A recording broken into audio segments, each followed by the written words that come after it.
ციხე ქალაქი და სამონასტრო კომპლექსი, რომელიც ოზურგეთის მუნიციპალიტეტში მე-4-მე საუკუნეებში არსებობდა და მნიშვნელოვან რელიგიურ ცენტრს წარმოადგენდა. ამას არქეოლოგიური აღმოჩენები ადასტურებს. საუბარია ვაშნარის ნაქალაქარზე, სადაც გათხრები ახლაც გრძელდება. სამუშაოები კულტურული მემკვიდრეობის ეროვნული სააგენტოს მხარდაჭერით ხორციელდება და კვლევით პროცესში არქეოლოგები, მეცნიერები, სტუდენტები და ადგილობრივები არიან ჩართულები. მეცნიერებს იმედი აქვთ, რომ მოხდება ნაქალაქარის სრული კონსერვაცია, გადაიქცევა ღია მუზეუმად და ერთ-ერთი ყველაზე მიმზიდველი ტურისტული ლოკაცია გახდება. თეა აფსარიძისა და გოგა გახარიას რეპორტაჟი ოზურგეთიდან.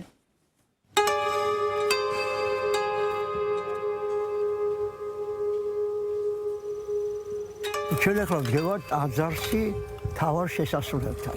ეს არის თავარი შესასრული ტაძარში. ჩვენ როგორც გითხარით, ტაძარი საკმაოდ დიდი იყო თავის დროზე. ხედავთ, აი სვეტების ძირს საკურთხეველი არის და საინტერესო რითია ეს საკურთხეველი და ეს ეკლესია, რომ მაღალ ჩამოსაჯდომი აქვს. ანუ ეს ნიშნავს, რომ მაღალი რანგის ტაძარი იყო და ეპისკოპოსის გარდა აქ უფრო მაღალი რანგის საეკლესიო პირი უნდა მჯდარიყო და ეს მონაკვეთი გურიისა. დასავლეთ საქართველოში ძალიან მნიშვნელოვან როლს თამაშობდა, როგორც ჩანს. გურიაში ოზურგეთის მუნიციპალიტეტის სოფელ გურიანთაში საუკუნეების წინ ცხოვრობდა ხალხი და არსებობდა ადგილი, რომელიც დღეს მხოლოდ მიწის ფენებში იკვეთება. ნაქალაქარი, რომელსაც ვაშნარს ვუწოდებთ.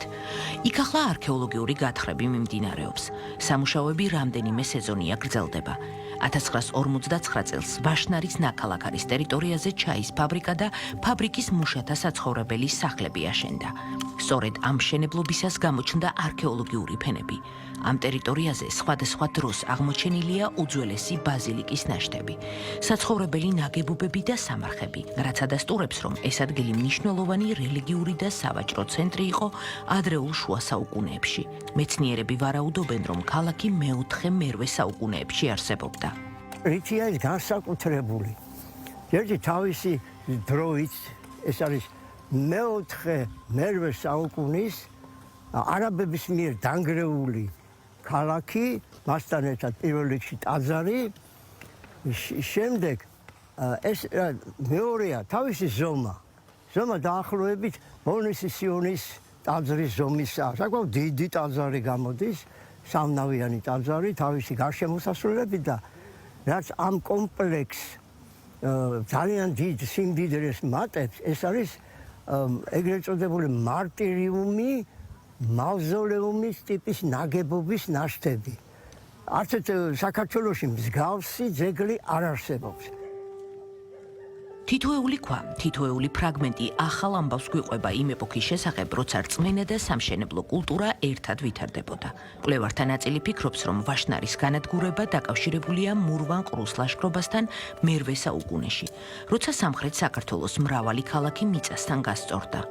მას შემდეგ ქალაქი გაქრა რუკებიდან, მაგრამ დარჩა ხალხის მეხსიერებაში როგორც მითიური ადგილი, რომელიც მიწამ დაფარა. დღეს მეცნიერები უწყვეტ რეჟიმში მუშაობენ ვაშნარის ტერიტორიაზე და იმედოვნებენ, რომ მოხდება მისი სრული კონსერვაცია და ნაქალაქარი გადაიქცევა ღია მუზეუმად, სადაც ვიზიტორებს ექნებათ შესაძლებლობა პირადად იხილონ ისტორიული ღირსშესანიშნაობები. აქ ამ სოფელში მოხუცებს ახსოვდათ, რომ ამ ადგილს ვაშნარად მოიხსენიებდნენ. თუმცა ვაშნარიც არ უნდა იყოს ამ ქალაქის ძველი სახელი. ვაშნარი ალბათ მოგვიანებით დარქმეული სახელია, როგორც გაუკაცრიელებული ბუჩქნარით დაფარული ადგილის. აქ თუ ტურისტი ივლის, რაღაც ინფრასტრუქტურაც მოეწყობა, სოფლისთვისაც კარგი იქნება და ზოგადად ქართული კულტურის წარმოსაჩენად ტურისტი რომ ჩამოდის, მარტო ჩვენი სამზარეულო არ უნდა აინტერესებდეს. აი ეს ძეგლები, აი ეს მით უმეტეს ეს ამ საუკუნეების დროინდელი ზოგი სახელმწიფო არ არსებობს საერთოდ და ჩვენ აქ ეს ერთ-ერთი ძეგლი გვაქვს. ამაზე ძველი ცხო რამდენი გვაქვს. არქეოლოგიურ სამუშაოებში საქართველოს ტექნიკური უნივერსიტეტის არქეოლოგიის დეპარტამენტის სტუდენტები აქტიურად მონაწილეობენ და ამასთანავე გამოცდილებას იძენენ.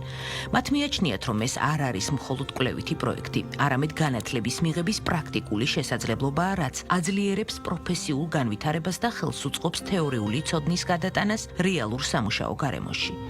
უკვე მე-4 წელია, რაც საქართველოს ტექნიკური უნივერსიტეტის სტუდენტები ვიმყოფებით ვაშნარის ნაქალაქარში.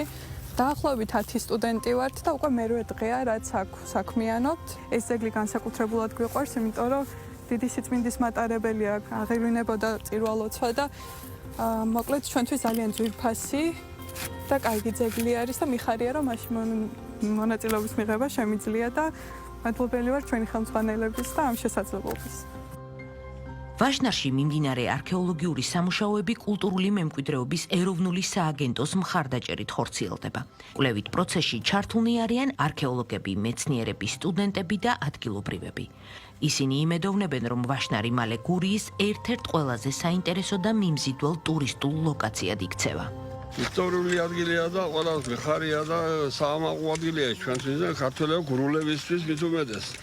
და ეს ყველაზე და ჩამოდიან ჩვენი არქეოლოგები, ბატონი ვერავის ვაჟა ზორასახით და ჩვენს დამხმარე პერსონალი როგორც ახლა განაზღაურებას ვიღებთ, რა თქმა უნდა და ჩვენთვისაც კარგია და თუ მეტი პერსპექტივა ექნება, კიდევ უკეთესი იქნება. ოზურგეთის ისტორიულ მუზეუმში პროექტის იცოდე შენ გააცანი სხვას ფარგლებში გაიმართა საჯარო ლექცია თემაზე ადრე შუა საუკუნეების ვაშნარის ნაქალაქარი და სამონასტრო კომპლექსი. ღონისძიებას დაესწრნენ მოსწავლეები, მუზეუმის თანამშრომლები და ადგილობრივი საზოგადოების წარმომადგენლები. შეხვედრაზე სიტყვით წარს დგნენ არქეოლოგიური ჯგუფის წევრები, რომლებიც უშუალოდ მონაწილეობენ ვაშნარის მიმდინარე გათხრებში.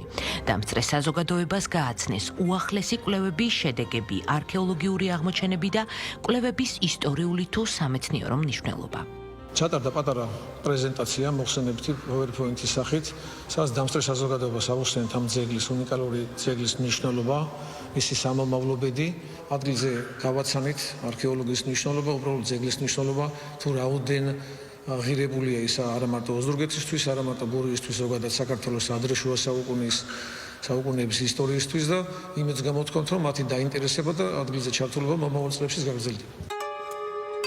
სპეციალისტები იმედოვნებენ, რომ ვაშნარი კიდევ ბევრ ისტორიას გაუმხელს მომავალ თაობებს და საქართველოს ისტორიის მნიშვნელოვან ობიექტად კვლავ დაიმკვიდრებს ადგილს.